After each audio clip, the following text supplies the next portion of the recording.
సత్యములో మనతో ఉన్నారు అనే సత్యాన్ని మనం ప్రమాణపూర్వకంగా మనం తెలియపరుస్తూ ఉన్నాం. అంటే విశ్వాస ప్రమాణం తప్పకుండా మనం ఏం చేయాలి, చెప్పాలి. ఎందుకంటే మన దేవుని ఎదుట ప్రమాణం చేస్తూ ఉన్నాం. తండ్రిగా, కుమారుడిగా, పరిశుద్ధాత్మ దేవుడిగా నీవు మమ్మల్ని కాపాడుతున్నందుకు నీకు వందనాలని మన దేవునికి ప్రమాణం చేస్తూ ఉన్నాం. అందుకనే విశ్వాస ప్రమాణాన్ని మనం తప్పగా చెప్పవలసిన వారినట్లుగా మనం చూస్తూ ఉన్నాం. ఈరోజు దేవుని యొక్క సన్నిధానంలో ఇప్పటి వరకు మనం ఎన్నో యుద్ధాల గురించి మనం విని ఉంటాం. భారతదేశంలో అయితేనేమి, ప్రపంచంలో అయితేనేమి ఇప్పటి వరకు అనేకమైన యుద్ధాలు జరిగి ఉంటాం. మనకు అందరూ కూడా తెలుసు. ప్రస్తుతం ఇప్పుడు కూడా ఇజ్రాయేల్ దేశానికి మనం గమనించినట్లయితే అరబీ కంట్రీస్కి ఇప్పుడు కూడా యుద్ధాలు జరుగుతూనే ఉన్నాయి. ఏదేమైనప్పుడు కూడా ఈ జవాబు ఊహించడం అంటే చాలా కష్టం. యుద్ధాల గురించి, యుద్ధ సమాచారాల గురించి మనం, అంతేకాకుండా ఈ కొత్త కొత్త పోరాటాలు మనం చూస్తూ ఉన్నప్పుడు ఈ లోకవ్యాప్తంగా ఇవన్నీ కూడా జరుగుతూనే ఉన్నాయనే సత్యాన్ని మనం తెలుసుకోవాల్సిన వారిగా మనం చూస్తూ ఉన్నాం. వీటి ద్వారా, యుద్ధాల ద్వారా ప్రాణ నష్టం జరుగుతుంది, ఆస్తి నష్టం జరుగుతూ ఉంది. అనేక మంది శరీర భాగాలు తెగిపోయి అనేక విధాలుగా నష్టాన్ని, కష్టాన్ని చాలా మంది అనుభవిస్తూ ఉంటారనే విషయాన్ని మనం చూస్తూ ఉన్నాం. ఇవి కొత్త ఏం కాదు ప్రియమైన వారు. పూర్వకాలం నుండి ఇప్పటి వరకు, రాజుల కాలం నుండి ఇప్పటి వరకు కూడా యుద్ధాలు అలాగనే జరుగుతున్నాయి. అలాగనే ప్రాణ నష్టం, ఆస్తి నష్టం జరుగుతూనే ఉన్నాయని మన అందరూ కూడా తెలుసు. ఎందుకంటే మత్తయి సువార్త 26:4 ఆయన అంటున్నాడు, మీరు యుద్ధములను గురించియో యుద్ధ సమాచారాల గురించియో ఇందులో ఇటువంటివి జరుగును అని యేసయ్యే చెప్తూ ఉన్నాడు. ఇది మనం కొత్తగా విన్న మాట కాదు. యుద్ధాలు జరుగుతాయి, ఇవన్నీ కూడా జరుగుతాయని ఎవరు చెప్తారు మాట? మనుషుడు కాదు, యేసయ్యే చెప్తూ ఉన్నట్లుగా మనం చూస్తూ ఉన్నాం. కాబట్టి యేసు మానవులను హెచ్చరిక చేస్తూ ఉన్నాడు. యుద్ధాలు జరుగుతున్నాయి కాబట్టి ఆయన చెప్తున్నాడంటే మనం ఏం చేయాలి? జాగ్రత్తగా ఉండాలి. ఆయన మనల్ని హెచ్చరిస్తున్నాడు కాబట్టి మనం జాగ్రత్తగా ఉండాలని ఆయన మనల్ని హెచ్చరిస్తూ ఉన్నాడు. ఎందుకంటే ఈ యుద్ధాలు, యుద్ధ సమాచారాలు, ఈ సూచనలు యేసుక్రీస్తు యొక్క రాకడను గుర్తు చేస్తూ ఉన్నాయి. ఇవన్నీ కూడా మనం ఆలోచన చేస్తూ ఉన్నప్పుడు యేసుక్రీస్తు యొక్క రాకడను ఏం చేస్తున్నాయంట? గుర్తు చేస్తూ ఉన్నాయి. అంటే ఆయన త్వరగా రాబోతున్నాడు కనుక నేను ఆయనతో వెళ్ళడానికి నేను సిద్ధంగా ఉండాలి. కాబట్టి ఈ యుద్ధ సమాచారాలు మనం ఎప్పుడైతే మన యొక్క చెవులు వినబడుతూ ఉన్నాయో మన వెంటనే ఆయన రాకడ గుర్తు రావాలి. మనం ఏ విధంగా సిద్ధపాటు కలిగి ఉన్నామో ప్రతి ఒక్కరు కూడా తెలుసుకోవలసిన వారినట్లుగా మనం చూస్తూ ఉన్నాం. అంటే ప్రియ సహోదరి, సహోదరా, మనందరము కూడా ప్రతి దినము కూడా యుద్ధం చేస్తూ ఉన్నాం. అంటే యుద్ధ సమాచారాల గురించి మనం వినటం మాత్రమే కాదు, కానీ ప్రతిరోజు కూడా మనం కూడా ఏం చేస్తున్నాం? యుద్ధం చేస్తూ ఉన్నాం. అంటే ప్రతి దినము కూడా ఈ నరక శక్తులతో మనం యుద్ధం చేస్తూ ఉన్నాం. ఎవరితో చేస్తున్నాం? నరక శక్తులు. అంటే మనలో నరకానికి నడిపించడానికి ప్రయత్నించే ఆ శక్తులతో మనము యుద్ధం చేస్తున్నామని ప్రతి ఒక్కరికి కూడా గమనించవలసిన వారి బట్టి మనం చూస్తూ ఉన్నాం. అవి మన ఆత్మ మీద దాడి చేస్తూ ఉన్నాయి. మనం ఇప్పుడు చూస్తున్న ఈ యుద్ధాలు అయితే మనిషి యొక్క శరీరం మీద దాడి చేస్తూ ఉన్నాయి, ఆస్తి పాస్తుల మీద దాడి చేస్తూ ఉన్నాయి. కానీ మనం ప్రతిరోజు చూస్తున్న ఈ యుద్ధము మన ఆత్మల మీద దాడి చేసే యుద్ధముగా ప్రతి ఒక్కరికి కూడా గమనించవలసిన వారి బట్టి మనం చూస్తూ ఉన్నాం. కనుక ఆ దాడులను మనం ఎదుర్కోవాలి. మన ఆత్మ మీద చేసే దాడులను మనం ఏం చేయాలంట? ఎదుర్కోవలసిన వారి బట్టి మనం చూస్తూ ఉన్నాం. ఈ నరక శత్రువులను మన రక్షకుడు జయించాడు ప్రియమైన వాళ్ళు. మనల్ని ఎవరైతే నరకానికి పంపించడానికి మన మీద యుద్ధం చేస్తూ ఉన్నారో వారిని ఎవరు జయించారు? మన యేసయ్య, మన రక్షకుడైన యేసుక్రీస్తు వారు జయించినట్లుగా లేఖన భావం తెలియపరుస్తుంది. అందుకని ఆయన శిలువ ప్రాణం మీద సమాప్తమైందని చెప్పాడు. చివరి యొక్క మాట ఏమన్నాడైనా? సమాప్తమైందని చెప్పాడు. అంటే రక్షణ కార్యం అంతా కూడా అది సంపూర్ణంగా నెరవేర్చబడి ఉన్నదని ఆయన చెప్పినట్లుగా మనం చూస్తూ ఉన్నాం. అంటే ప్రియ సహోదరి, సహోదరా, ఈ రక్షకుడు పలికిన ఈ విజయ పోరాటమైన విజయాన్ని ఆయన ఖరారు చేసినట్లుగా మనం చూస్తూ ఉన్నాం. అంటే మన స్థానంలో ఆయన శత్రువులను జయించి మనకేమిచ్చాడు? విజయాన్ని ఇచ్చాడు. అంటే మనము కూడా ఆయన పొందాడు కనుక మనము కూడా విజయాన్ని పొందిన వారమై ఉన్నాము అనే విషయానికి మనం చూస్తూ ఉన్నాం. అయితే మానవుల హృదయాల కొరకు ఈ యుద్ధం ఇంకా కొనసాగుతూనే ఉంది అనే విషయాన్ని లేఖన భాగాలు వివరిస్తూ ఉన్నాయి. ఈ యొక్క నరక శక్తుల మీద మన మీద అవి దాడి చేస్తున్నప్పుడు కాబట్టి మనం ఎలా ఉండాలంటే అపొస్తలుడైన పౌలు బలవంతులై ఉండండి అంటే అవి మన మీద దాడి చేస్తున్నప్పుడు మనం బలహీనులుగా ఉన్నామనుకోండి, అవి మన మీద జయిస్తాయి. అందుకని మనం ఎలా ఉండాలి? బలవంతులై ఉండాలి. ఆత్మ సంబంధమైన బలవంతులుగా మనం ఉండాలి. ఆత్మ విషయంలో మనము బలహీనులైనట్లయితే అది మన యొక్క విశ్వాసం మీద ఏం చేస్తుంది? దాడి చేస్తుంది. అదే ప్రతి విశ్వాసి కూడా విశ్వాసములో బలవంతులుగా ఉండాలి. ఆత్మ సంబంధంగా ప్రతి ఒక్కరు కూడా బలవంతులుగా ఉండాలి అని అపోస్తలుడైన పౌలు ఎఫెసీ సంఘానికి తెలియపరుస్తూ ఉన్నాడు. ఈ యుద్ధం గురించి పౌలు తన మాటలు ఎలా ఉన్నాయో ఒకసారి ఆలోచించినప్పుడు మేము వాళ్ళరా ఆయన మీ ఆత్మీయ పోరాటంలో మీరు బలవంతుడై ఉండుడని ఆ సందేశాన్ని మనం వింటున్నాం. ఈరోజు ఏమంటున్నా మనం? ఆత్మ విషయమై మనము బలవంతులై ఉండుడని పౌలు మనతో మాట్లాడుతూ ఉన్నాడు. ఆయన 2 సఫాయిలు చెప్తున్నాడు. 2 సఫాయిలు ఏమై ఉన్నాయంటే నరక శక్తులకు వ్యతిరేకంగా పెరుగులాడదాం. ప్రియమైన మాట, నరక శక్తులకు మనం వ్యతిరేకంగా ఏం చేయాలంట? పెరుగులాడటం అంటే అర్థం ఏంటి? వాటితో మనము దెబ్బలాడదాం. రెండవదిగా దేవుని శక్తిని నింపుతున్న సర్వాంగ కవచాన్ని మనము ధరించుకుందాం. అంటే ఆ సాతాను ఎదిరించాలంటే దేవుడిచ్చే సర్వాంగ కవచాన్ని మనము ధరించుకోవాలి. ఈ 2 విషయాల గురించి అపోస్తలుడైన పౌలు ఎఫెసీ సంఘానికి మనకు కూడా చెబుతూ ఉన్నాడు. ఎందుకంటే అనేకులు చనిపోయిన వారి యొక్క ఆత్మలు భూమి మీద తిరుగుతున్నాయని చాలా మంది అనుకుంటూ ఉంటారు. చాలా మంది ఏమనుకుంటారంటే చనిపోయిన ఆత్మలు మరలా భూమి మీద తిరుగుతూ ఉన్నాయి. ఒకవేళ మనం కూడా ఒకవేళ నమ్ముతున్నామా, ఒకవేళ అనుకోవచ్చు. ఒకవేళ క్రైస్తత్వంలోనికి రాకముందు మనం కూడా చనిపోయిన వాళ్ళు నాకు కనపడ్డారు, అటు తిరుగుతున్నారు ఇటు తిరుగుతున్నారని మనం కూడా కొన్ని సందర్భాల్లో అంటూ ఉంటాం. కాబట్టి వాటి గురించి ప్రభు ఏం మాట్లాడుతూ ఉన్నాడు? ఆత్మలకు సంబంధించి అన్ని విషయాలు కూడా ఎవరికి కూడా తెలియదు. ప్రియమైన వారు అంటే ఆత్మల గురించి సాధారణంగా కొన్ని సందర్భాల్లో మనకు కూడా తెలియదు. అయితే అందుకని వాటిని బట్టి ఇక్కడ ప్రజలు భయపడుతూ ఉంటారు. కాబట్టి ఒకవేళ ఈ ఆత్మలు తిరిగి వచ్చి మమ్మల్ని ఇబ్బంది పడుతున్నాయేమో, మన యొక్క శరీరం మీద దాడి చేస్తున్నాయేమో అని చాలా మంది ఆత్మల గురించి తెలియనప్పుడు వాటి గురించి ఏం చేస్తుంటారు? భయపడేవారుగా ఉంటారు అనే విషయానికి మనం చూస్తున్నాం. అవి కీడు చేస్తే చాలా మంది నమ్ముతారు. ప్రియమైన వారు చనిపోయిన వారి యొక్క ఆత్మలు మనకు ఏం చేస్తాయి అనుకుంటారు? కీడు చేస్తే అని చాలా మంది అనుకుంటూ ఉంటారు. వాటిని దూరంగా ఉండడానికి ఏవేవో చేస్తూ ఉంటారు. ఆ ఆత్మలకు మనం దూరంగా ఉండడానికి చాలా మంది ఏం చేస్తుంటారు? వేరే చాలా కార్యక్రమాలు చేస్తుంటారు. దానికోసం చాలా ధనాన్ని వెచ్చిస్తూ ఉంటారు, ధనాన్ని పోగొట్టుకుంటూ ఉంటారు. అంటే వాళ్ళ భయం ఎందుకంటే ఈ చనిపోయిన ఆత్మలు మనం పీడిస్తూ ఉన్నాయి కాబట్టి అవి మనల్ని ఏదో చేసేస్తున్నాయి అని ఒక ఆలోచనతో చాలా మంది వాటి నుండి విడుదల పొందడానికి అనేక రీతిలుగా అనేక ఆలోచనలతో చాలా మంది మూఢనమ్మకాలతో ఏం చేస్తుంటారు? అనేక విధాలుగా ఆలోచన చేస్తుంటారు. అసలు బైబుల్ ఏం చెబుతుందో మనం తెలుసుకోవాలి. క్రైస్తవ విశ్వాసులుగా మనం ఏది చెబితే అది నమ్మకూడదు. ప్రియమైన వారు ఎవరు ఏం చెబితే అది నమ్మితే అది ఒక క్రైస్తవుడికి లేకపోతే అవిశ్వాసి ఇంత తేడా లేదు. క్రైస్తవుడుగా ఉండాలి. క్రైస్తవుడు బైబిల్ మీద ఆధారపడాలి. క్రైస్తవుడు వాక్యం చెప్పిందే నమ్మాలి. వాక్యం ఏది చెబితే అదే అంగీకరించాలి.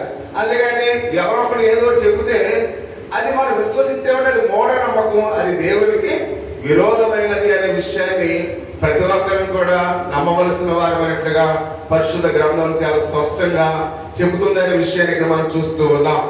అందుకని కొన్ని మతాలు కూడా దీనికోసం ప్రత్యేకమైన కార్యక్రమాలు చేస్తూ ఉంటారు. క్రైస్తవ సేవకులు కూడా ఇలాంటి ఆలోచనతో ఉన్న సంఘ కాపరులు కూడా చూస్తున్న వాళ్ళని బట్టి కొన్నిసార్లు ఆశ్చర్యం వేస్తుంది. ఒక సంఘ కాపరి భూత వైద్యులాగా బిహేవ్ చేస్తుంటారు కొంతమంది. అసలు దేవుని సేవకుడు సాధారణ సేవకుడు అర్థం కాదు. కొన్ని సంఘాలలో మనం చూస్తూ ఉంటాం.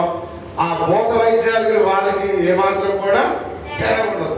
అంటే దేవునికి సేవకుడిగా ఉన్నాడా, దెయ్యానికి సేవకుడిగా ఉన్నాడా? దేవుని సేవకుడైతే ఈ భూత వైద్యాలకు సంబంధించిన వాటిని ఒక సంఘ కాపరి చేయటం ఏంటి అని మనం ప్రతి ఒక్కరు కూడా ఆలోచించవలసిన వారున్నట్లుగా పరిశుద్ధ గ్రంథంలో చాలా తేట తెల్లగా చెబుతున్నట్టుగా మనం చూస్తూ ఉన్నాం. అంటే ఒక వ్యక్తి రూపంలో ఉండిన భౌతికంగా ఉన్న ఈ యొక్క శరీరము లేనిదిగా ఉంటుంది అని ప్రతి విషయాల్లో మనం గమనించవలసిన వారున్నట్లుగా మనం చూస్తూ ఉన్నాం. అంటే ఒక వ్యక్తి యొక్క రూపంలో ఉన్న ఈ యొక్క భౌతిక శరీరము లేనిదిగా ఉంటుంది. అంటే చాలా మంది ఏమనుకుంటారండి, ఈ ఆత్మ వచ్చి మా శరీరంలో ప్రవేశించినప్పుడు ఈ యొక్క శరీరంలో ఎవరిననుకుంటాం, ఆ ఆత్మే నన్ను నడిపిస్తుంది అని చాలా మంది అనుకోవటం మన యొక్క క్రైస్తవుల్లో చూస్తూ ఉన్నాం, అనేక మంది ఐదవలో చూస్తూ ఉన్నాం, అనేక మంది మూఢనమ్మకాల ఆచార సంబంధమైన వాటిని చేస్తున్న వారిలో కూడా మనం చూస్తూ ఉన్నాం. అయినప్పుడు కూడా దేవుడు ఆత్మయ ఉన్నాడని యేసయ్య చెప్తూ ఉన్నాడు. దేవుడు ఏమై ఉన్నాడు? ఆత్మయ ఉన్నాడు. దేవునికి శరీరము లేదు ప్రియమైన వారు. అందుకే ఆయన ఆరాధించే వారు ఆత్మతో సత్యముతో దేవుని ఆరాధించమని బైబిల్ గ్రంథం చాలా స్పష్టంగా చెప్తుంది. అంటే ఇప్పుడు దేవుడు ఆత్మయ ఉన్నాడు అనే విషయానికి మనం చూస్తూ ఉన్నాం. మనం దేవుడిని చూడకపోయినప్పుడు కూడా ఇప్పుడు ఆయన ఖచ్చితంగా మనతో ఉన్నాడు ప్రియమైన వారు. మనం దేవుడిని చూస్తున్నామా? చూడట్లేదు, ఆయన మనకేమో కనిపించట్లేదు, కానీ ఆయన మనతో కూడా ఉన్నాడు. అది నిజం. ఎందుకంటే మనం విశ్వసించేది మనకు కనిపించకపోయినా దేవుడు ఉన్నాడని నమ్మేవారు నిజమైన విశ్వాసులు అనే విషయాన్ని మనం గమనించాలి. తోమవలే నువ్వు కనపడతాయి కానీ నమ్మను అని మనం అనకూడదు. అప్పుడు ఏమన్నాడు? చూసి నమ్మేవారి కన్నా చూడక నమ్మిన వారు ధన్యులు. అంటే ఇప్పుడు యేసయ్య నాతో ఉన్నాడని నువ్వు అనుకుంటే నువ్వు ధన్యుడు. అంతేకాని దేవుడు ఆత్మ కనుక ఆయన కనిపిస్తాడా? కనిపించడు. కానీ ఆయన ఉన్నాడు, మనతో ఉన్నాడు అనే సత్యాన్ని ప్రతి ఒక్కరు కూడా నమ్మవలసిన వారి బయటగా మనం చూస్తూ ఉన్నాం. అంటే మనం చూడకపోయినప్పుడు కూడా ఆయన ఖచ్చితంగా, ఇందులో డౌట్ అనేది లేదు, మనతో ఆయన ఉన్నాడనే విషయానికి మనం చూస్తూ ఉన్నాం. రెండవదిగా దేవదూతలు కూడా ఆత్మలై ఉన్నారు అనే విషయాన్ని మనం గమనించాలి. దేవుడు ఆత్మై ఉన్నాడు, దేవదూతలు కూడా ఆత్మలై ఉన్నాయి. ఇప్పుడు దేవదూతలు కనపడుతున్నాయి, మనకి కనిపించలేదు. కానీ కొన్ని వందల దేవదూతలు మనల్ని మన వెంటున్నాయి ప్రియమైన వల్ల. అవి మనకు కనిపించకపోయినప్పుడు కూడా అవి ఆత్మ రూపంగా కొన్ని వందల వేల దేవదూతలు విశ్వాసి వెంట ఉంటాయనే విషయాన్ని మనం గమనించాలి. మన ప్రయాణములు వెళుతున్నాం, వస్తూ ఉన్నాం, పనికి వెళుతున్నాం, వస్తున్నాం, ఉద్యోగానికి వెళ్తున్నాం, వస్తూ ఉన్నాం. అంటే మనం సజీవుగా మన గృహాలు చేరుతున్నామంటే మన వెంట ఎవరున్నారు? దేవదూతలు ఉన్నాయి. ప్రభు అయిన దేవుడు మనతో ఉన్నాడు. అందుకని అనుక్షణం అనుదినము కూడా మనము క్షేమకరంగా ఉంటూ ఉన్నాము. అంటే ప్రియా సహోదరి సహోదరు, ఇక్కడ దేవుడు ఆత్మై ఉన్నాడు, దేవదూతలు ఆత్మై ఉన్నారు. వారు మన చుట్టూ ఉన్నారు, వారు దేవుని కొరకు పనిచేస్తూ ఉన్నారు. ఈ దేవదూతలు ఎవరి కొరకు పనిచేస్తాయంట? దేవుని కొరకు పనిచేస్తూ ఉన్నారు. అంటే దేవుడు ఏ ఆజ్ఞాపిస్తే అవి చేస్తూ ఉన్నాయి. ఫలానా వ్యక్తి నా యొక్క విశ్వాసి వారికి తోడుగా ఉండంటే దేవదూతలు వారికి తోడుగా ఉన్నాయి. అందుకనే షడ్రక్ మేషక్ అబేద్నెగోలు వారు ఎప్పుడైతే వారు అగ్నిగుండంలో పడిపోయినప్పుడు కూడా దేవుడు ఏం చేశాడు? దేవదూతలకు ఆజ్ఞాపించాడు. ఆ దేవదూతలు షడ్రక్ మేషక్ అబేద్నెగోలు ఏం చేసింది? రక్షించిన ప్రియమైన వారు. అదేవిధంగా దానియేలు ఆ సింహాల బోనులో ఉన్నప్పుడు దేవుడు వారిని అక్కడ దానియేలుని రక్షించాడు. అంటే ఎల్లప్పుడూ కూడా దేవదూతలు ఎవరు పని చేస్తున్నాయంట? దేవుని పని చేస్తున్నాయి, దేవుని కొరకు అవి పని చేస్తున్నాయని పరిశుద్ధ గ్రంథంలో అయితే మనం చూస్తూ ఉన్నాం. అంటే ఇక్కడ సహోదరి సహోదర, వారి కీడులో ఎప్పుడైతే కీడు జరుగుతుందో, ఆ కీడు యుద్ధంలో ఎప్పుడైతే జరుగుతూ ఉందో, కాబట్టి ఆ యొక్క దేవుడు మనల్ని ఏం చేస్తున్నాడు? కాపాడుతూ ఉన్నాడు. ఒకవేళ దుష్టులు మన మీద ఎప్పుడైనా దండెత్తి వచ్చినప్పుడు, మన శత్రువులు మన మీద తిరుగుబాటు చేసుకున్నప్పుడు, దేవుడే తన దేవదూతలు పంపి మనల్ని ఏం చేస్తున్నాడు? రక్షిస్తూ ఉన్నాడు అనే సత్యాన్ని, ఆ కీడు నుండి, ఆ బాధల నుండి, ఆ కష్టాల నుంచి మనం ఏం చేస్తున్నాడైనా రక్షిస్తూ ఉన్నాడనే నమ్మకాన్ని మనం కలిగి ఉండవలసిన వారి వెంటగా మనం చూస్తూ ఉన్నాం. మూడవదిగా మనం చూస్తున్న ప్రియమైన వాళ్ళరా, మన ప్రాణము ఆత్మలై ఉన్నవి అని మనం గమనించాలి. మన ప్రాణము కూడా ఏమైందట?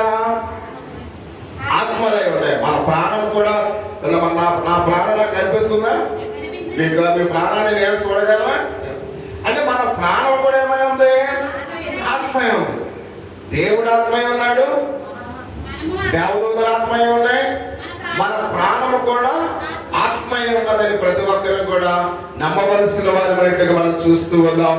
అంత మాత్రమే కాకుండా ప్రియ సహోదరి సహోదర, మన ఆత్మలు మన శరీరం నుండి బయటికి ఎప్పుడైతే వేరుపడతాయో, బయటకు వచ్చి దేవునితో నివసించడానికి పరలోక రాజ్యం చేరతప్పిపోయిన వాళ్ళ. అంటే మనం ఎప్పుడైతే ఈ లోకంలో చనిపోతామో, చనిపోవడం అంటే ఏంటి? శరీరాన్ని ప్రాణం విడిచిపెట్టడం. చనిపోవడం అంటే అర్థం ఏంటి? శరీరాన్ని ప్రాణము విడిచిపెట్టడం. అంటే ఈ ఆత్మ ఏ శరీరం అయితే బయటకు వచ్చిందో అది మృతమే, ఇంకా దానితో ఇంకా ఎటువంటి మామూలుగా సంబంధం లేదు. ఎప్పుడైతే అందుకని ఈ ఆత్మ ఏమవుతుంది? పరలోకం వెళ్ళిపోతుంది. ఒకవేళ నువ్వు విశ్వాసం అయితే పరలోకానికి వెళ్ళిపోతుంది, ఒకవేళ నువ్వు అవిశ్వాసం అయితే నరకానికి పోతుంది. అంటే ఆత్మ దాన్ని దయచేసిన దేవుని అంతకు చేరుతుంది, మన్నైపోతుంది. అంటే ప్రియమైన వాళ్ళరా, ఈ శరీరము మట్టి కనుక ఈ మట్టిలో కలిసిపోతుంది. అయితే ఇక్కడ దేవుడు ఈ శరీరంలో ఇచ్చిన ఆత్మ అది దేవుని అంతకు చేరుతుంది అనే విషయాన్ని ప్రతి ఒక్కరు కూడా గమనించవలసిన వారినట్లుగా పరిశుద్ధ దేవునికి లేఖన భాగంలో మనం చూస్తూ ఉన్నాం. అందుకనే ప్రియ సహోదరి సహోదర, ప్రసంగి 12వ అధ్యాయము 7వ వచనములో మన్నైనది వెలుగుల వలె మరలా భూమికి చేరును, ఆత్మ దాన్ని దయచేసిన దేవుని యొద్దకు మరలా పోవునందున అని మనం చూస్తూ ఉన్నాం. అంటే ఈ భూమి మీద సంచారం చేసే మనుషులు భయపడడానికి ఆయన ఏమాత్రము కూడా ఒప్పుకోడు అనే విషయాన్ని మనం గమనించాలి. అర్థమవుతుందమ్మా? అంటే చనిపోయిన ఆత్మలు ఎక్కడుంటాయి? దేవుని యొద్దనే ఉంటాయి, నరకంలోనే ఉంటాయి. విశ్వాస అయితే పరలోకంలో ఉంటాడు, అవిశ్వాస అయితే నరకంలో ఉంటాడు. అంతేగాని అవి స్వేచ్ఛగా తిరగడానికి దేవుడు ఏమాత్రం కూడా ఒప్పుకోడు. మీకు అర్థమవుతాము, నా వైపు చూడాలి. అంటే అవి స్వేచ్ఛగా తిరగడానికి లేదు. అంటే ఈ మనం ఒకవేళ వాడెవడో చనిపోయి దేవులాగా వచ్చాడంటే అది బుద్ధి దివ్యమైన వారు నమ్మకండి. ఎందుకంటే అది మూఢ నమ్మకం. ఎందుకంటే చనిపోయిన ఏ ఆత్మ కూడా తిరిగి వచ్చే అవకాశము లేదు. చాలా ఎగ్జాంపుల్ ఎప్పుడైనా ధనవంతుడు లాజరు చనిపోయినప్పుడు ఆ ధనవంతుడు ఏమన్నాడు? అయ్యా, ఆ యొక్క లాజరును ఆ చిటికి వేలు కొనకుండా ఆ నోటిని చల్లార్చు, కాబట్టి ఒకసారి పంపించు అన్నాడు. ఏమన్నాడు దేవుడు? వారికి మీకు మధ్య అగాధం ఉంది. అక్కడ మోషే ఇంకా చాలా మంది ధర్మశాస్త్ర ఉపదేశకులు ఉన్నారు. అంటే ఇక్కడ మనం చూసినట్లయితే చనిపోయిన ఆత్మ భూమి మీదకి వచ్చే అవకాశము లేదు. ఇంపాసిబుల్. అసలు మనం దాన్ని ఊహించడానికి కూడా అవకాశము లేదు. అంటే ఒకవేళ పలానా వాడు చనిపోయాడు, వచ్చేసాడు, మనం పీడిస్తున్నాడు, మనం బాధిస్తున్నాడు అంటే అది అబద్ధము, అపనమ్మకము, మూఢనమ్మకం. ఏ ఆత్మ కూడా తిరిగి రాదు అని ప్రతి ఒక్కరిని కూడా గమనించవలసిన వారమేట్లుగా. ఇది నేను చెప్పే మాటలు కాదు, ఎవరు చెప్తున్నారు? దేవుని వాక్యం చెప్తుంది. దేవుడే మనతో మాట్లాడుతూ ఉన్నాడు అనే విషయానికి మనం చూస్తూ ఉన్నాం. అయితే ఆ సహోదరి సహోదరు ఆయన అంటూ ఉన్నాడు, అపోస్తలుడైన పౌలు అంటూ ఉన్నాడు, మనం పోరాడినది శరీరంతో కాదు కానీ ప్రధానులతోనూ అధికారులతోనూ ప్రస్తుత అంధకార సంబంధులకు లోకనాథులతోనూ ఆకాశ మండలముకు దురాత్మ సమూహముతో పోరాడుచున్నాము అని పౌలు గారు చెబుతున్నాడు. అంటే మనం మనుషుల ఆత్మలతో పోరాడలేదు. మీకు అర్థమవుతుందో ఒకసారి గమనించాలి. చనిపోయిన ఆత్మలతో మనం పోరాడలేదు, అవి మనం పీడించడం లేదు, మనం ఇబ్బంది పెట్టడం లేదు. ఆ ఆత్మలు పరలోకములో లేదా నరకములో ఉన్నాయి, అవి వాటి ద్వారా మనకి ఎటువంటి మామూలు ఇబ్బంది లేదు. కానీ మనం పోరాడేది ప్రధానులతోనూ అధికారులతోనూ దురాత్మ సమూహములతో అని పౌలు గారు రాస్తారు. అంటే ఆకాశమందున్న దురాత్మ సమూహంలో ముఖ్యమైన వాడు ఎవరు? సాతాను. ప్రియమైన వాడు అపవాది. అంటే ఇప్పుడు మనం ఎవరితో పోరాడుతున్నాం? సాతానుతో పోరాడుతూ ఉన్నాం, సాతాను యొక్క సమూహముతో పోరాడుతూ ఉన్నాం, అపవాదితో మనం పోరాడుతున్నామని ప్రతి ఒక్కరిని కూడా ఆలోచించవలసిన వారి బట్టి మనం చూస్తూ ఉన్నాం. సృష్టి జరిగిన వెంటనే అపవాది దాని యొక్క అనుచరులు భూలోకంలోనికి వాళ్ళు త్రోసివేయబడ్డారు ప్రియమైన మాట. అదోనా లూసిఫర్ అనే అపవాది సాతాను తన సమూహముతో ఈ భూలోకం మీదకి అవి త్రోసివేయబడ్డాయి.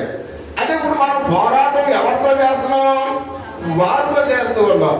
అపవాది యొక్క సమూహంతో మనం పోరాటం చేస్తున్నామని ప్రతి ఒక్కరిని కూడా గమనించాలి. అంటే అపవాది వారితో సహకరించిన ఈ దేవదూతలు దేవుని మీద తిరుగుబాటు చేసి దేవుడు వారందరినీ కూడా నిత్య నరకములోనికి వాటిని త్రోసివేశాడు ప్రియమైన వాళ్ళ. ఆ నిత్య నరకములోనికి అవి నిత్య నరకానికి అవి ఖండితమన్నట్టుగా మనం చూస్తూ ఉన్నాం. కాబట్టి అవి ఇప్పుడు ఏం చేస్తున్నాయంటే మేము మాత్రమే కాదు, మాతో పాటు కూడా కొంతమంది ప్రజలు కావాలి అని ఇవి ఏం చేస్తున్నాయి? మనల్ని శోధిస్తూ ఉన్నాయి, మన విశ్వాసం మీద దాడి చేస్తూ ఉన్నాయి. అంటే మనల్ని కూడా ఎక్కడ తీసుకెళ్లాలని? వాటితో పాటు నరకానికి తీసుకెళ్లాలని. అందుకే మత్తయి సువార్త 25వ అధ్యాయం చివరి వచనాల్లో అంటాడు, నరకం అసలు మనకు కాదు ప్రియమైన వాళ్ళ. నరకం అనేది మనకు కాదు. ఎవరికాదు? అది సాతాను వారి యొక్క అనుచరులకు, వారి యొక్క సమూహానికి దేవుడు నరకాన్ని ఏర్పాటు చేశాడు. అంటే నరకములో మనం వెళ్ళడం దేవుడికి అసలు ఇష్టము లేదు. అంటే నరకం ఎవరికి ఇచ్చాడంటే దేవుడు దేవుని మీద తిరుగుబాటు చేసిన సాతాను యొక్క సమూహానికి మాత్రమే ఆ నరకాన్ని దేవుడు ఏర్పాటు చేశాడు. కాబట్టి ఇప్పుడు సాతాను మనల మీద దాడి చేసి మన విశ్వాసాన్ని నాశనం చేసి మనల్ని కూడా ఎక్కడికి లాక్కెళ్ళిపోతున్నాడు? నరకానికి తీసుకెళ్ళిపోతూ ఉన్నాడు. అందుకని ఆ సాతాను యొక్క దాడులను మనం ఏం చేయాలి? ఎదిరించాలి. సాతాను యొక్క దాడులు ఎదిరించాలంటే విశ్వాసంలో మనం బలవంతులు అయి ఉండాలి. ఒకవేళ బలహీనులుగా ఉన్నట్లయితే సాతాను మనము ఓడించలేము అనే విషయాన్ని ప్రతి ఒక్కరిని కూడా గమనించవలసినట్టుగా మనం చూస్తూ ఉన్నాం. ఈ దురాత్మల గురించి మనం కలవరపడవలసిన పని లేదు ప్రియమైన వాళ్ళరా. ఈ దురాత్మ సమూహముల గురించి మనం అసలు కలవరపడవలసిన పని లేదు అని ఆయన మాట్లాడుతున్నాడు. ఎందుకంటే యేసు వారందరినీ కూడా ఆల్రెడీ ఓడించాడు అనే విషయానికి మనం చూస్తూ ఉన్నాం. ఎప్పుడైతే ఆయన శిలువ రాణి మీద ఆయన చనిపోయాడో, ఆయన శరగా తీసుకుని పాతాళలోకానికి ఎప్పుడైతే వెళ్ళాడో, ఆయన సాతాను యొక్క తలను ఏం చేశాడైనా చితక తొక్కి ఉన్నాడు ప్రియమైన వాళ్ళ. అంటే ఇప్పుడు సాతాను కట్టబడిన కుక్క వలె ఉంది అనే విషయాన్ని మనం గమనించాలి. సాతాను మన మీదకి రావడానికి అవకాశము లేదు. ఎందుకని? సాతాను ఆల్రెడీ దేవుడు నశింప చేశాడు. అంటే సాతాను మన దగ్గరికి రావడానికి అవకాశం లేదు, కానీ మనమే సాతాను దగ్గరికి వెళుతున్నాం ప్రియమైన వాళ్ళ. మీకు అర్థమవుతుందా? అంటే కట్టబడిన ఇప్పుడు కట్టేసిన కుక్క దగ్గరికి మనం పక్క నుంచి రోడ్డు మీద నుంచి అది మనల్ని ఏం చేయదు. కానీ మనం ఆ కుక్క దగ్గరికి వెళ్ళి, ఇది కట్టేసిన కుక్క దగ్గరికి వెళ్ళి ఇలా నిల్చున్నాం, ఏం చేస్తుంది? కాటేస్తుంది. అంటే ఇక్కడ ఆ సాతాన్ని ఏం చేశాడైనా బంధించాడు. అంటే సాతాను విశ్వాసం దగ్గరికి రావడానికి అవకాశం అనేది లేదు, ఇంపాసిబుల్. కానీ మనమే ఏం చేస్తున్నాం? సాతాను దగ్గరికి వెళ్తున్నాం. అది ఎలా వెళుతూ ఉన్నాము, అది ఎలా మన మీద దాడి చేస్తుంది అనే సత్యాన్ని మనం తెలుసుకోవలసిన వారినట్లుగా మనం చూస్తున్న ప్రియమైన వాళ్ళ. మనం అనుమతిస్తేనే తప్ప వాడు ఎటువంటి హాని మనకు చేయడం అనే విషయాన్ని మనం గమనించాలి. కానీ ఇది ఇప్పుడు కూడా చెడును మనం ఎప్పుడైతే మనలోనికి తీసుకున్నామో అది మనల్ని నాశనం చేస్తుంది. అందుకని మనం ఎప్పుడు కూడా పరిశుద్ధముగా పవిత్రంగా ఉంటే ఈ చెడు మనల్ని ప్రభావితం చేయలేదు. అంటే చెడుకు నువ్వు అనుమతిస్తావంటే నేను నాశనం చేస్తుంది. మీకు అర్థమవుతుందా? కాబట్టి అందుకనే ఈ చెడుకే మనం అవకాశం ఇవ్వలేదనుకోండి, అదేమన్నా మనం ఏం చేస్తుందా? ఏం చేయదు. అలాగే సాతానుకు మనం అనుమతిస్తేనే వాడు ఏం చేస్తాడు? మనల్ని నాశనం చేస్తాడు. మనం ఒకసారి ఒక సింహాన్ని పెంచుకుంటున్నారు ఎక్కడో, ఒక అమెరికాలో ఎక్కడో వేరే స్టేట్లో. ఆ సింహం పెద్దదైన తర్వాత ఎవరైతే పెంచుకుంటున్నారో వాళ్ళని చీల్చి తినేసింది వాళ్ళు. ఎందుకంటే అది క్రూర జంతువుని పెంచుకుంటే ఏమవుతుంది? అది వాళ్ళని నాశనం చేస్తుంది. ఒక పామును పెంచుకుంటే అందంగా ఉంది కదా అని త్రాసుపామును పెంచుకున్నాం అనుకోండి, ఏం చేస్తుంది? అది మనల్ని కాటేస్తుంది. అంటే కొన్ని జంతువులు అయితేనేమి, కొన్ని మృగాలు అయితేనేమి, కొన్ని చెడ్డ స్నేహితులు అయితేనేమి, ఒక దుర్మార్గ సమూహం అయితేనేమి, వాళ్ళు మన స్నేహితులుగా ఉంటే వాళ్ళు ఎప్పుడైనా మనకి ఏం చేస్తారు? హాని చేస్తారు. వాళ్ళకు దూరంగా ఉన్నాం అనుకోని మనకి ఏమన్నా కష్టం వస్తుందా? రాదు. అంటే ఎప్పుడు కూడా మనము వాటి దగ్గరికి వెళ్ళడం వల్ల మనకు హాని జరుగుతుంది, కానీ మనం దూరంగా ఉంటే ప్రశాంతంగా ఉంటాం, మనకి ఎటువంటి కష్టం అనేది రాదు. అంటే సాతాను దగ్గరికి ఒకవేళ నువ్వు వెళ్ళావా, అది నిన్ను హానిలోనికి నడిపిస్తుంది, నిన్ను చివరికి నాశనానికి నడిపిస్తుంది. అందుకని ప్రియ సహోదరి సహోదరుడు, అవకాశం వచ్చిన ప్రతిసారి కూడా అది మన మీద దాడి చేయడానికి ప్రయత్నం చేస్తూ ఉంటది. ఎప్పుడు అవకాశం వరకు సాతాను ఎదురు చూస్తూ ఉంటది. రాత్రి మనం చెప్పుకున్నాం, ఎవరైతే బలహీనులుగా ఉన్నారో విశ్వాసంలో, ఆ బలహీనమైన విశ్వాసుల మీద దాడి చేస్తుంది. ప్రియమైన వారు, బలమైన విశ్వాసుల మీద దాడి చేయడానికి అవకాశము లేదు అనే విషయాన్ని చాలా తేటతెల్లగా ప్రభు సెలవిస్తూ ఉన్నాడు.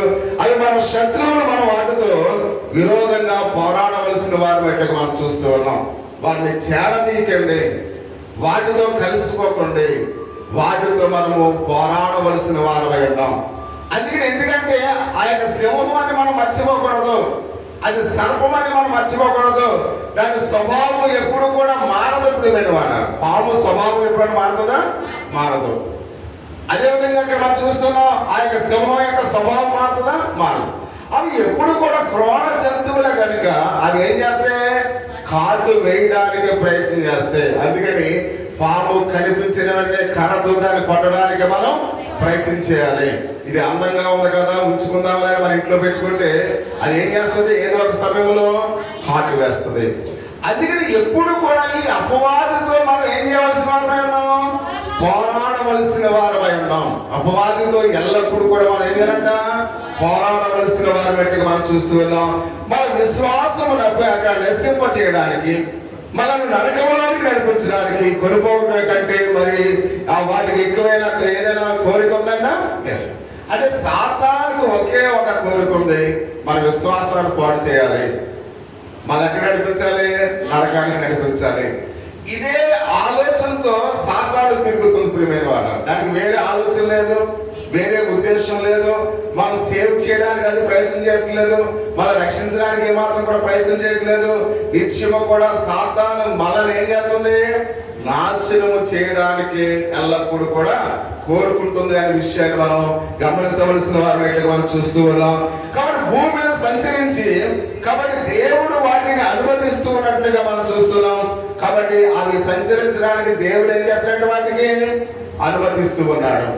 అది ఎందుకు అంటే, ఎందుకు అనుమతిస్తున్నాడు మనకు తెలియదు, కానీ తమ శక్తి చేత తమ యొక్క ప్రజల యొక్క హృదయాలు చూడగలి మనుషులను ఏం చేస్తుందంటే అక్కడ ఆవరిస్తుంది అనే విషయానికి మనం చూస్తూ ఉన్నాం. అంటే ఆ భూమి మీద మనకి ఎందుకు సంచరించడానికి దేవుడు అవకాశం ఇచ్చాడో, దేవుని జ్ఞానాన్ని ప్రశ్నించడానికి మనకు సరిపంపుమైన వారు. కాబట్టి ఎందుకు అనుమతించాడో మనకైతే బైబిల్ గ్రంథంలో రాయబడలేదు. యోబు గారి జీవితంలో కూడా మనం చూస్తూ ఉన్నాం. అంటే యోబు యొక్క జీవితంలో ఆ నష్టాన్ని కష్టాన్ని తీసుకురావడానికి దేవుడే సాతానుకు అనుమతి ఇచ్చాడు. కాబట్టి ఎందుకు ఇచ్చాడో ప్రశ్నించడానికి ఒక కుమ్మరవాడిని ఆ కొండ ప్రశ్నించే హక్కు ఎవరికి కూడా లేదు. మనం కూడా దేవుని ప్రశ్నించే హక్కు మనకి లేదు. కాబట్టి ఎందుకు అనుమతించాడో, ఎందుకు సంచారం చేస్తుందో, అది భూమి మీద సంచారం చేస్తున్నట్లుగా మనం చూస్తూ ఉన్నాం. అవి తమ యొక్క శక్తితో ప్రజల యొక్క హృదయాల్ని చూడగోని ప్రియ సహోదరి సహోదర మనుషులను ఏం చేస్తుంటే ఆవరిస్తుందని ఇక్కడ మనం చూస్తూ ఉన్నాం. కాబట్టి యేసు యొక్క విజయం గురించి మనం అనుమానం పడేట్లుగా చేస్తుంది. ప్రియమైన వాళ్ళ ఏం చేస్తుంది? దేవుడు ఏమి నన్ను జయించలేదు, నీకు నా శక్తి ఉంది అని దేవుని విజయం మీద అది ఏం చేస్తుందంట? అపనమ్మకాన్ని కలుగజేస్తుంది. అంటే నేను కూడా శక్తివంతుడినే అనే ఆలోచన ప్రజల్లో సాతాను క్రియేట్ చేస్తున్నట్లుగా మనం చూస్తూ ఉన్నాం. యేసు దినములో కూడా అలాగనే చేసే సహోదరి సహోదరుడా, యేసుక్రీస్తు వారు జీవించిన కాలంలో కూడా యేసుక్రీస్తు వారిని ఏం చేసింది? శోధించింది, అనేక విధాలుగా శోధించింది. అయితే నువ్వు నా కాళ్ళకు మొక్కమంది, ఇది అది ఈ రాజ్యములన్నీ కూడా నీకు ఇచ్చేస్తాను అంటే నిజంగా ఆ రాజ్యములన్నీ ఆ యొక్క సాతానే దేవుడు సృష్టించాడు. అంటే అప్పటికప్పుడు టెంప్టేషన్ తెప్పించి మనలో అనుమానాన్ని క్రియేట్ చేసి, అనుమానాన్ని రేకెత్తించి మనల్ని కూడా ఏం చేస్తుంది? దాన్ని నమస్కరించేటట్లుగా చేసేలాగా అది ఎంతో ప్రయత్నాలు చేస్తూ ఉంటది. యేసుక్రీస్తు వారికి చేసింది మనకి ఇప్పుడు కూడా మన జీవితాల్లో కూడా అలాగే చేస్తుంది అనే విషయానికి మనం చూస్తూ ఉన్నాం. అందుకప్పుడు ఆ సహోదరి సోదరుడ, కాబట్టి ఇక్కడ ప్రత్యేకమైన శక్తి గురించి ఆయన మాట్లాడుతూ ఉన్నాడు. కాబట్టి ఎందుకంటే ఆ ప్రజలకు కూడా ప్రత్యేకమైన శక్తిని ఇవ్వగలవని మనం చూస్తున్నాం. సాతాను కూడా ప్రజలకు కూడా శక్తిని ఇస్తున్నారు. అంటే కొంతమంది సేవకులు కూడా సాతాను యొక్క శక్తులను వారు కలిగి ఉన్నారు. చూడండి, సాతాను కూడా చాలా అద్భుతాలు చేస్తాడు. సాతాను కూడా చాలా సూచక్రియలు చేస్తాడు. అంటే అంతిమ దినాల్లో అంత్యక్రీస్తు ఈ లోకానికి వచ్చినప్పుడు అంత్యక్రీస్తు అనుచరులు కూడా దేవుని సేవకులుగా ఈ లోకంలో వాళ్ళు చాలా అద్భుతాలు చేస్తారు. అందుకని అద్భుతాలు చేసే ప్రతి వారిని నమ్మకండి. ప్రియమైన అంటే సాతాను చేస్తుంది, సాతాను యొక్క సేవకులు చేస్తున్నారు. అంటే దేవుని సేవకులుగా ఈ లోకంలో పనిచేసే అనేక మంది వారు అద్భుతాలు చేస్తున్నారు కదా అని వాళ్ళు దేవుని సేవకులుగా మీరు అనుకోకండి. అంటే ఈ యొక్క అధికారాన్ని దేవుడే ఇచ్చాడు ఎవరికి? సాతాను. సాతాను కూడా మనుషులకు కూడా ఆ అధికారాన్ని ఇస్తుంది అనే విషయాన్ని బైబిల్ గ్రంథంలో చాలా స్పష్టంగా చెప్తుంది. అంటే అసలు యేసయ్యని నమ్ముకోవడానికి అద్భుతాలకు సంబంధం లేదు, యేసయ్యని నమ్ముకోవడానికి సూచక్రియలకు సంబంధం లేదు, యేసయ్యని నమ్ముకోవడానికి స్వస్థతలకు సంబంధం లేదు. అంటే యేసుక్రీస్తు వారిని ఎందుకు నమ్ముకున్నాము అంటే ఆయన మన కొరకు తన ప్రాణాన్ని అర్పించాడు కనుక. ఒక రోగం వస్తే తగ్గిపోతుంది, మళ్ళా రోగం వస్తుంది. ఎందుకంటే మానవుడిగా చచ్చిపోయేంత వరకు ఏదో రోగం మనకి వస్తూనే వెళ్తూనే ఉంటది. కానీ ఇది శాశ్వతం కాదు. మన ధనవంతులు అవుతాం, పేదవాళ్ళు అవుతాం, ఎంత రొటీన్గా జరుగుతుంటది. అంటే వీటి కోసమే మన దేవుడిని నమ్ముకోవాల్సిన పని లేదు ప్రియమైన వారు. ఎందుకంటే ఆయన మనల్ని నరకాన్ని నుంచి తప్పించాడు, పరలోక రాజ్యానికి చేరడానికి ఆయన మనలో విశ్వాసాన్ని పుట్టిస్తున్నాడు కనుక, ఆయన మన కోసం తన ప్రాణాన్ని అర్పించాడు కనుక ఇందుకొరకే మనం దేవుడిని నమ్ముకోవాలి. దీని గురించి ఏ పాస్టర్ గారు అయితే సువార్త బోధిస్తున్నాడో ఆయనే నిజమైన సేవకుడు ప్రియమైన. అంతేగాని ప్రతిరోజు అద్భుతాలు లేదా మీరు ధనవంతులు అయిపోతారు, కోటీశ్వరులు అయిపోతారు, రోగాలు పోతాయి, అయిపోతాయి అంటే ఇది శరీర సంబంధమైన బోధ, ఆత్మ సంబంధమైన బోధ కాదు. కాబట్టి అది ఆత్మ సంబంధమైన బోధ అయితేనే మన జీవితానికి రక్షిస్తుంది. శరీర సంబంధమైన ఆశీర్వాదాలు, శరీర సంబంధమైన దేవుళ్ళు నువ్వు ఎన్ని కోట్ల సార్లు విన్నా దానివల్ల ఎటువంటి యూజ్ నీకు లేదు అనే విషయాన్ని ప్రతి ఒక్కరిని కూడా గమనించాలి. ఆత్మ సంబంధమైన బోధ వాడు చెట్టు కింద బోధించిన అది నిజమైన బోధ. అది ఏసీలో ఈ యొక్క దురాత్మల గురించి లేకపోతే ఈ యొక్క రక్షణ మాలుగా ఈ యొక్క భౌతికమైన ఆశీర్వాదాల గురించి ఏసీలో పెట్టి బోధించిన దానివల్ల నో యూజ్ ప్రియమైన వాళ్ళు. అందుకని ప్రతి బోధ ఏది మంచిదో ఏది చెడుదో మనం ఏం చేయాలి? ఆలోచించాలి. అందుకనే ఇక్కడ మనం చూస్తున్నాం, సాతాను కూడా ప్రజలకు అధికారం ఇస్తుంది, సాతాను కూడా తన సేవకులకు అధికారం ఇస్తుంది. అవి స్వస్థతలు అని మీరు అనుకుంటే అది మీ యొక్క భ్రమ అని చాలా స్పష్టంగా పరిశుద్ధ గ్రంథంలో అయితే మనం చూస్తూ ఉన్నాం. కాబట్టి అందుకనే ప్రియ సహోదరి సహోదరుడు వాటి నుండి మనం ఏం చేయాలంట? దూరంగా ఉండాలి. అటువంటి బోధలకు దూరంగా ఉండాలి, అటువంటి సాతాను యొక్క ఆలోచనలకు దూరంగా ఉండాలి, అటువంటి ప్రజలకు మనము దూరంగా ఉండాలి, అటువంటి సాతాను కూడా మనం దూరంగా ఉండాలని ఆయన మాట్లాడుతున్నాడు. వారి లక్ష్యము క్రీస్తు నుండి ప్రజలను దూరంగా ఉంచి ఆయన నమ్మిన వారిని వారి యొక్క విశ్వాసమును పాడు చేయడమే ప్రియమైన వారు. సాతాను యొక్క ఏకైక పని అంటే మన విశ్వాసాన్ని పాడు చేయడమే, మనల్ని దేవునికి దూరంగా ఉంచడమే. చూడండి, తల్లిదండ్రులతో ఉన్న ఆ యొక్క పిల్లలు ఎప్పుడు కూడా సంరక్షణలో ఉంటారు. చూడండి, ఇప్పుడు తల్లిదండ్రులతో ఈ పిల్లలు వెళ్తున్నారు అనుకోండి, ఇటు గదిలో వాళ్ళ అమ్మ వాళ్ళ డాడీగా చూస్తారు. అదే ఎవరైనా పొరుగు వారితో వెళ్తున్నాడు అనుకోండి, ఆ పొరుగు వారు మాట్లాడుకుంటా వెళ్ళిపోతుంటారు, అంతే. వాళ్ళ దారిని వాళ్ళు వెళ్ళిపోతుంటారు, వస్తున్నారా అని వెళ్ళిపోతారు. అంటే తల్లిదండ్రులు అయితే ఏం చేస్తుంటారు? వెంటనే ఎలా చూస్తుంటారు. అంటే తల్లిదండ్రులు ఎల్లప్పుడూ కూడా అంటే కొంతమంది చూడరు, అంటే కొంత అశ్రద్ధ అనేది ఉంటుంది. కానీ ఎప్పుడు కూడా అంటే తల్లిదండ్రుల నుండి మనం ఎప్పుడైతే ఆ పిల్లలను దూరం చేస్తూ ఉన్నామో వారి యొక్క సంరక్షణ కరువు అవుతుంది అనే విషయాన్ని మనం గమనించాలి. అలాగే ఇప్పుడు ఎప్పుడైతే తల్లిదండ్రులు దూరంగా ఉన్నారో వారి మీద శత్రువులు దాడి చేయడానికి 100% అవకాశం ఉంది. అదే తల్లిదండ్రులు దగ్గర ఉన్నారనుకోండి, ఆ పిల్లల మీద ఎవరైనా దాడి చేయడానికి అవకాశం ఉంటుందా? ఉండదు. అందుకనే ఎప్పుడు కూడా సాతాను వల్ల ఏం చేస్తుంది? దేవుని నుండి వేరు చేస్తుంది. దేవుని నుండి వేరు చేసిన తర్వాత మన విశ్వాసం మీద అప్పుడు ఏం చేస్తుంది? దాడి చేస్తుంది. అందుకనే మనం ఎప్పుడు కూడా దేవుని నుండి దూరం కాకూడదు. దేవుని నుండి దూరం అవ్వాలనే కోరిక, తపన, ఆలోచన ఎప్పుడు కూడా ఎవరికి ఉంటుందంట? సాతానుకు ఉంటుంది అనే విషయాన్ని మనం గమనించవలసిన వారు మనం చూస్తూ ఉన్నాం. అంటే సాధ్యమైనంత వరకు మనతో పాటు వారు కూడా నరకములో అయితే తీసుకుపోవాలని ఎంతో ఆశ కలిగి ఉంది సాతాను ప్రియమైన వాళ్ళు. ఎందుకంటే చూడండి, ఏదో మనం చెప్తుంటాం, సాధారణ సామెత ఏదో ఉంది, ఒకరు చనిపోతే ఇంకొకరు తెలుగు తీసుకెళ్ళిపోతాడు వీళ్ళు అంటారు. వీడు మామూలుగా ఒక్కడు వెళ్ళడంటారు. అంటే ఒక తెలుగులో సామెత. అంటే సాతాను సరిలేని నరకంలో ఉన్నారు కదా, నేను చేసిన అపరాధాలను బట్టి, నేను చేసిన తప్పులను బట్టి దేవుడు నరకంలో తోసివేశాడు కదా అని అనుకుంటుందా? అనుకుంటలే. ఏం చేస్తుంది? ఈ లోకంలో ఎంతమంది అయితే ప్రజలని ఆకర్షించుకుంటారో వాళ్ళందరూ కూడా నాతో వచ్చేయాలి. అంటే కొంతమంది అదేవిధంగా కొన్ని కష్టాలు ఉన్నప్పుడు ఎదుటి వాళ్ళని కూడా కష్టాల్లో నడిపించడానికి ఇష్టపడుతుంటారు. కొంతమంది ఇబ్బందులు ఉన్నప్పుడు ఎదుటి వాళ్ళని కూడా ఇబ్బందులు పాలు చేయడానికి ఇష్టపడుతూ ఉంటారు. అంటే కొంతమంది చెడు తలంపులతో, చెడు ఆలోచనలతో మేము పడ్డ కష్టాలు అందరూ పడాలనుకుంటారు. కానీ అందరూ బాగుంటే నేను బాగుంటాను, నేను కూడా నాకు ఆ సహాయం దొరుకుతుందని కొంతమంది ఆలోచించరు. అంటే ప్రతి ఒక్కరూ కూడా ఏమనుకుంటారంటే నా కష్టము ఎదుటి వాళ్ళు కూడా పడాలి అనే ఒక ఆలోచన చాలా మందిలో ఉంటూ మనం చూస్తుంది. సాతాను యొక్క ఆలోచన ప్రియమైన వాళ్ళు. సాతాను కూడా ఇలాగనే ఆలోచన చేస్తుంది. ఏమంటుంది సాతాను? ఏమనుకుంటున్నాడు? వీళ్ళందరూ కూడా నాతో పాటు ఎక్కడ ఉండాలి?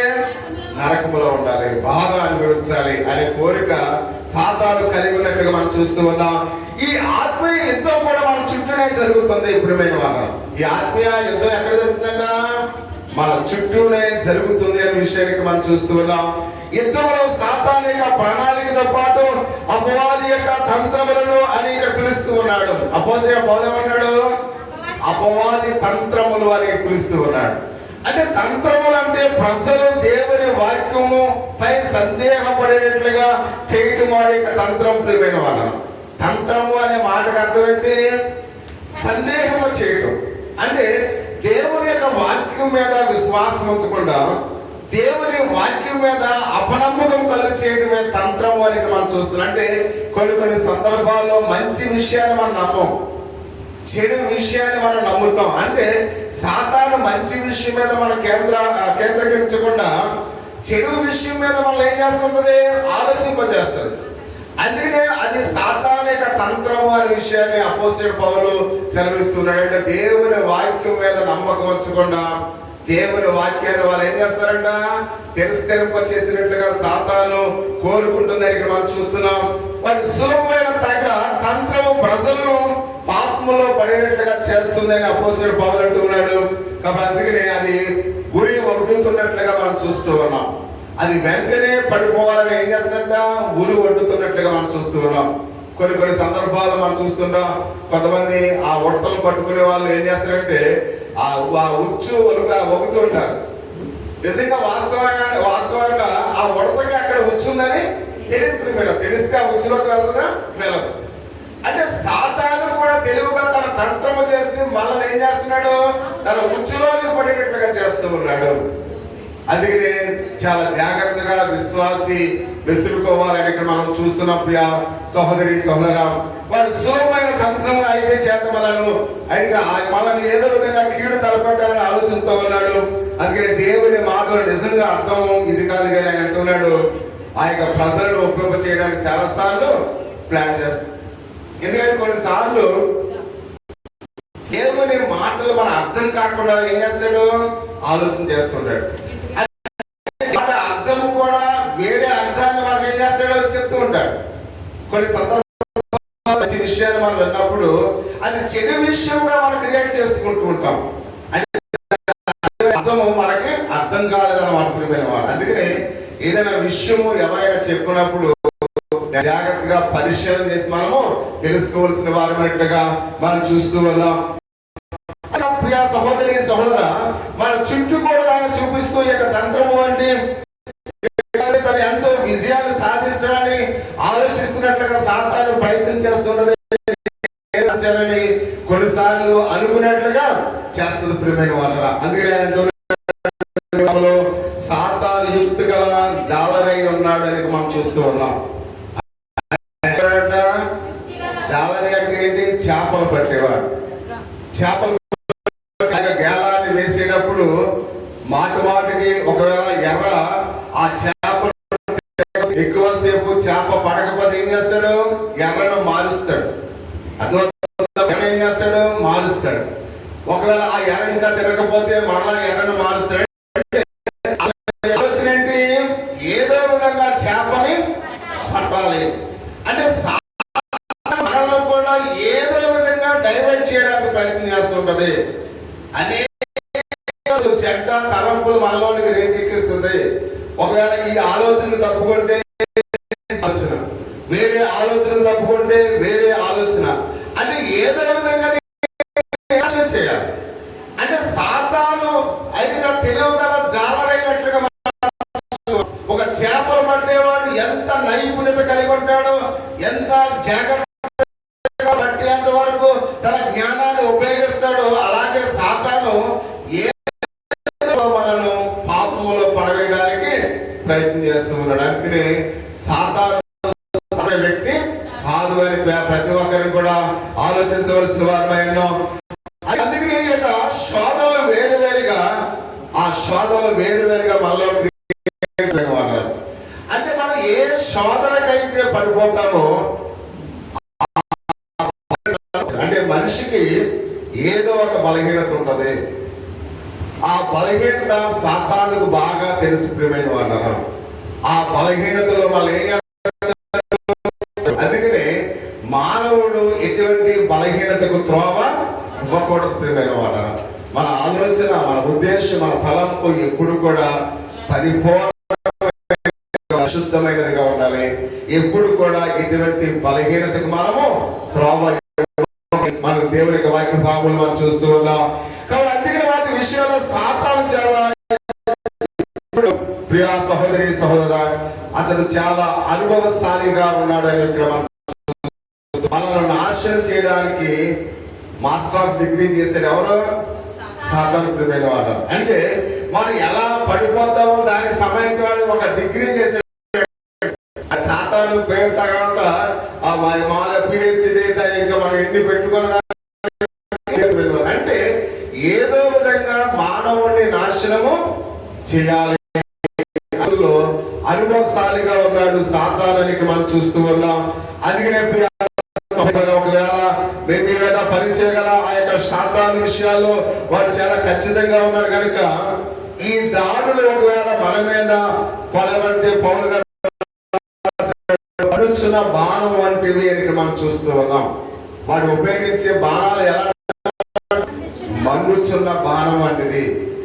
ఆ మండుచున్న బాణము అతి వేగంగా కూడా ఏం చేస్తుంది? తగలబెడుతుంది ప్రియమైన వాళ్ళ. అంటే సాతాను ఆ ఉగ్గుతున్న యొక్క బాణము కూడా ఎలాంటిదంట? మండుచున్న బాణము మీద ఉపయోగిస్తుంది అనే విషయానికి మనం చూస్తూ ఉన్నాం. వాటి ఉద్దేశం అది పడు స్థలం అంతా కూడా కాల్చివేయబడాలి ప్రియమైన వాళ్ళు. అంటే ఒకడితో పాటు ప్రియమైన వాళ్ళు అది మామూలుగా ఒకడి మీద వేయట్లేదు. అంటే ఆ బాణం వేసినప్పుడు చుట్టుపక్కల ప్రదేశం అంతా కూడా ఏమవుతుంది? నాశనం. అంటే వాడి ఉద్దేశం ఏంటి? మొత్తం అందరూ కూడా నాశనం అయిపోవాలి. అంటే సాతాను ఎప్పుడు కూడా తన యొక్క అందరూ నాశనం అయిపోవాలి, ఎందుకంటే అందరూ కూడా నాతో పాటు ఉండాలి. అంటే వారి యొక్క సాతాను అందుకని అగ్ని బాణాన్ని ఉపయోగిస్తూ ఉన్నాడు. అగ్ని బాణము ఎక్కడైతే పడుతుందో ఆ ప్రదేశం అంతా కూడా తగలబడిపోవాలని అగ్ని బాణాన్ని వేస్తూ ఉన్నాడు అని మనం చూస్తున్న వారికి ఉద్దేశం. అది పడు స్థలం అంతా దేనినైనా కూడా తగలబెట్టగల సామర్థ్యము ఉంది అనే విషయానికి మనం చూస్తున్నాం. అందుకని సాతాను మండుచున్న బాణము మీ ఆత్మీయ గృహాలు ఏం చేస్తుంది? నాశనం చేస్తుంది. మీ యొక్క ఆత్మీయ గృహాలుగా ఇప్పుడు వరకు కుటుంబాలందరూ కూడా దేవుని విశ్వాసంలో ఉన్నారు. ఆత్మీయులుగా, అన్నదమ్ములుగా, అక్కజనులుగా, ఒక కుటుంబముగా, ఒక క్రైస్తవ విశ్వాసులుగా ఉన్నారు. ఈ బాణం ఎప్పుడైతే మీ గృహంలోనికి వస్తుందో మీ గృహం అంతా కూడా ఏమవుతుంది? చల్లా చెదిరైపోయి అందరూ కూడా తల దారి అయిపోతూ ఉన్నారు. అంటే సాతాను యొక్క ఆలోచన చాలా కుయుక్తిపరుడుగా ఉన్నాడు. సాతాను చాలా అనుభవశాలిగా ఉన్నాడు. సాతాను ఉపయోగించే బాణము కూడా అగ్ని బాణం వంటిది అని పరిశుద్ధ దేవునికి లేఖన భాగంలో అపోస్తలుడైన పౌలు సెలవిస్తున్నట్లుగా మనం చూస్తూ ఉన్నాం. కాబట్టి అందుకని మీరు ఆ పాపానికి అలవాటు పడే విధంగా సాతాను ఏం చేస్తున్నాడంటే తన బాణాలతో ఎంత బలంగా తరచుగా మీ మీద ఏం చేస్తున్నాడు, పడుతూ ఉన్నాడు అనే విషయానికి మనం చూస్తున్నాం. మీ మీద దాన్ని ఉపయోగిస్తున్నట్టుగా మనం చూస్తూ ఉన్నాం. అయితే మనం ఆ పాపాన్ని ఎంత అలవాటైతే అంత తక్కువగా మారు మనసు పొందే అవకాశం మనకు ఉంటుంది. అంటే సాతాను మన మీద దాడి చేసే ప్రతిసారి కూడా మన విశ్వాసాలు ఏం చేస్తున్నాం, పాడు చేసుకుంటూ ఉన్నాం. అంటే అందుకనే మన యొక్క మారు మనసు కూడా అయితే తక్కువైపోతుంది అనే విషయానికి మనం చూస్తున్నాం. అంటే మనం చేసింది పాప సంబంధమైన ఆలోచనలు మనం మర్చిపోతూ పాప క్షమాపణ పొందకుండా ఏం చేస్తూ ఉన్నాం, మన మారు మనసును కూడా తక్కువ చేసుకుంటూ ఉన్నాం. ప్రియా సహోదరి సహోదరుడా, అందుకనే సాతాను చాలా తెలివైన వాడికి మనం ఎంత తక్కువగా అది బలహీనపరుస్తుందో మనం చూసినట్లయితే విశ్వాసము ఎక్కువగా బలహీనపరిచినట్లయితే చివరిగా మనం మండుచున్న బాణం మన విశ్వాసం మీద పడి ఏం చేస్తుందట, దాడి చేస్తుంది. అందుకనే యాకోబు పత్రిక 1వ అధ్యాయము 14-15 వచనాల్లో యాకోబు గారు అన్నాడు, ప్రతివాడు తన స్వకీయ దురాశల చేత ఎడవబడి బరగొల్పబడిన వారై శోధింపబడుటకును దురాశ గర్భమును ధరించి పాపమును కలగా పాపం పరివర్తమై మరణము కనులని. అంటే కప్పుడు ఆ సహోదరి సహోదరా, యుక్తి గల జాలని ఎంత సిద్ధంగా ఉన్నాడో, తన బాణాన్ని ఏ విధంగా ఎక్కుపెట్టి ఉన్నాడో యుద్ధానికి సిద్ధంగా ఉన్నారా ప్రియా సహోదరి సహోదరుడా? అంటే సాతాను ఈ విధంగా నీ మీద దాడి చేయడానికి ఇష్టపడుతున్నప్పుడు సర్లే కదా అని ఒకవేళ మీరు ఊరుకుంటే మీ మీద ఏం చేస్తుంది, మిమ్మల్ని నాశనం చేస్తుంది ప్రియమైన వారు. అంటే ఇప్పుడు అటువంటి మామూలుగా ఆలోచనలు, అటువంటి తంత్రములు సాతాను ఉపయోగించినప్పుడు విశ్వాసి ఎలా ఉండాలి, యుద్ధానికి సిద్ధంగా ఉండాలి. యుద్ధానికి సిద్ధంగా ఉండాలంటే మనం ఎలా ఉండాలి, బలవంతులై ఉండాలి. బలహీనులుగా ఉన్నట్లయితే సాతాను మన మీద విజయాన్ని పొందుతుంది. అంటే మనం ప్రతి ఒక్కరము కూడా ఆ ఉచ్చుల నుంచి తప్పించుకోవాలంటే, దాని శోధన నుంచి తప్పించుకోవాలంటే, దాని అగ్నిబాణం నుంచి తప్పించుకోవాలంటే అపోస్తలుడైన పౌలు అన్నాడు, మీరు బలవంతులుగా ఉండండి విశ్వాసంలో అని ఈ యొక్క ఉదయకాల సమయంలో ఆయన మనతో మాట్లాడుతున్నాడు. ఇది చాలా తీవ్రమైన యుద్ధం ప్రియమైన వాళ్ళ. సాతాను మన మీద జరిగించే యుద్ధం అది ఏదో చిన్న యుద్ధం కాదు, కానీ అది చాలా తీవ్రమైన యుద్ధం అని మనం చూస్తూ ఉన్నాం. నరకానికి వ్యతిరేకంగా ఇది మన అందరికి కూడా ఆ యుద్ధం చేస్తుందని మనం చూస్తున్నాం. ఒకవేళ ఇది భౌతిక యుద్ధం అయితే అనేక మంది కష్టం ఉండొచ్చు ప్రియమైన వాళ్ళ. ఇది భౌతిక యుద్ధము కాదు, ఒక దేశం మీద ఒక దేశం మీద అది జరుగుతున్న యుద్ధం కాదు. ఇది భౌతికమైన యుద్ధము కాదనే విషయాన్ని మనం గమనించాలి. ఎందుకంటే ప్రియా సహోదరి సోదరుడు అంటున్నాడు, కానీ ఉదయకాల సమయంలో మనం అందరం కూడా ఈ శత్రువుల మీద దాడి చేయడానికి సిద్ధంగా ఉన్నవారిని ఒకసారి మనం ఊహించుకుందాం ప్రియమైన వాళ్ళు. మనందరం కూడా సాతాను యొక్క ఆ తంత్రం మీద, సాతాను మీద యుద్ధం చేయడానికి మనం అందరం కూడా సిద్ధంగా ఉన్నామని మీ మనసులో మీరు ఇప్పుడు ఒక సైనికుడు నేను అని ఒకవేళ ఊహించుకోవాలి ప్రియా సహోదరి సోదరుడా. మనందరం కూడా ఇప్పుడు ఎవరి మీద యుద్ధం చేయడానికి బయలుదేరుతున్నాం, సాతాను మీద యుద్ధం చేయడానికి వెళ్తున్నాం. అంటే యుద్ధానికి ఎవరు వెళ్తున్నారు, సైనికులుగా మనం వెళ్తున్నాం. అంటే ఒక సైనికులుగా వెళ్ళాలంటే మనం ఎలా సిద్ధంగా ఉండాలి? ఒకవేళ నువ్వు సిద్ధంగా లేనట్లయితే చూడ, ఒకసారి యుద్ధానికి యుద్ధానికి వెళ్ళడానికి ఒక 10 మందిని సెలెక్ట్ చేశారండి. అందులో ఒకడు చాలా మామూలుగా స్వామరంట. ఆ యుద్ధానికి వెళ్ళడానికి వాడికి ఏమాత్రం కూడా ఇష్టం లేదంట. 10 గుర్రాలు పెట్టారంట. 10 గుర్రాలు పెట్టినప్పుడు ఒక్కొక్కడు ఒక గుర్రం దగ్గరికి వెళ్తున్నారంట, గుర్రం ఎక్కుతారంట. ఈడు స్వామరు కాబట్టి ఈడు ఏం చేశాడు, గుర్రం ఇలా ఉందంట. ఇది మామూలుగా కుంటే తగ్గుకుంటే ఇది ఏం పరిగెత్తదు, మనం దీన్ని ఎక్కితే వీళ్ళందరికన్నా వెనకాల వెళ్ళొచ్చు అనుకున్నాడంట. ఆ 9 మంది ఎక్కేస్తారు, వీడు ఎలా ఉన్నదాని మీదకి ఎక్కాడనమాట. వీడు ఎక్కగానే అందరికన్నా ముందు పరిగెత్తేసాడు. అంటే అది ఎలా ఉన్నప్పుడు సిద్ధంగా ఉంది. వీడికి ఏమనుకున్నాడు, కాళ్ళేమన్నా చెప్పేమనుకున్నాడు. అంటే ఆ స్వామిని ఎప్పుడైతే ఆనందకి ఎక్కాడో అది వెంటనే ఇమీడియట్ గా అందరికన్నా ముందుగా యుద్ధ నైపుణ్యంలో తీసుకెళ్ళినప్పుడు అక్కడ యుద్ధం చేయలేక వాళ్ళ చేతులు ఏమయ్యాడు, చనిపోయాడు. అంటే యుద్ధానికి వెళ్ళేవాడు నైపుణ్యత కలిగి ఉండాలి, ఆలోచన కలిగి ఉండాలి. కాబట్టి మనము కూడా ఇప్పుడు ఎవరి మీదకి యుద్ధానికి వెళ్తున్నాం, సాతాను మీదకి యుద్ధానికి వెళ్తున్నాం. మన నైపుణ్యత ఎలా ఉండాలి, మన విశ్వాసం ఎలా ఉండాలి, ఒకసారి ప్రతి ఒక్కరికి కూడా ఆలోచన చేద్దాం ప్రియ సహోదరి సహోదర. అయితే ఇక్కడ చూసినట్లయితే ఉన్నవారిలో మనం ఆలోచించినట్లయితే ఒకవేళ తుపాకీ పేల్చడం ఎవరికైనా తెలుసా? మీరు ఎవరైనా తుపాకీ పేల్చడం ఎవరైనా వచ్చా? ఒక సినిమాలో చూస్తుంటారు అంతేనా? తుపాకీ పేల్చడం ఒకవేళ ఎలా పేల్చామనుకోండి మన వాళ్ళు పోతారు. అందుకని తుపాకీ పేల్చాలంటే గురి కలిగి ఉండాలి. అంటే యుద్ధానికి వెళ్ళేవాడు ఆ తుపాకీ వాడకం తెలియాలి, దాని మీద ఒక మామూలుగా ట్రైనింగ్ తీసుకోవాలి. ఒకవేళ తుపాకీ మనం వాడకం రాకపోతే దానివల్ల మనకు కూడా ఏమవుతుంది, ప్రమాదం జరుగుతుంది. అంటే ఇప్పుడు యుద్ధానికి వెళ్తున్నారు కాబట్టి కొన్ని తుపాకులు మీకు ఇస్తున్నాం, దాన్ని ఎవరు ఉపయోగించేవారుగా ఉన్నారు ఒకసారి ఆలోచించాలి. రెండవదిగా మనం చూస్తున్నప్పుడు ఏమైనా వాళ్ళరా, అయితే దేవుని యొక్క వాక్య భాగంలో ఆయన బాంబు ఎవరికి ఉపయోగించవచ్చు? ఇవి వచ్చా ఇటు ముందు బాంబు ఇటు వచ్చా మహిమ అంటే అది ఏం చేయాలి, శత్రువు మీద గురి పెట్టి వేయాలి. ఒకవేళ గురి తప్పిందనుకో మన ఇంటి మీద పడిపోదు. కాబట్టి అందుకని ఈ బాంబులు వేయడం కూడా రావాలి. అంత మాత్రం కాకుండా ఇక్కడ మనం చూస్తూ ఉన్నాం దేవుని యొక్క వాక్య భాగంలో ఆయన మాట్లాడుతూ ఉన్నాడు, యుద్ధానికి ట్యాంకు, ఇక్కడ యుద్ధ ట్యాంకులు ఉంటాయి. అది కొంచెం ఒక 10 కిలోమీటర్ల వరకు అది ఆ పేలిస్తే 10 కిలోమీటర్ల అంత ప్రాంతం అంతా కూడా ఏమవుతుంది, నాశనం. అంటే యుద్ధ ట్యాంకులను కూడా ఉపయోగించే శక్తి ఒకవేళ మనకుందా అని ప్రతి ఒక్కరికి కూడా ఆలోచించవలసిన వారు మనం చూస్తూ ఉన్నాం. అంటే ఇక్కడ ఆ సహోదరి సోదరుని మాట్లాడుతూ ఉన్నాడు, ఒకవేళ తెలియకపోతే ఈ ఆయుధాలు మనం ఉపయోగించగలమా? ఉపయోగించలేం. ఆ ఆయుధాలు ఉన్నా మనకి ఏమైనా ఉపయోగపడతాయా?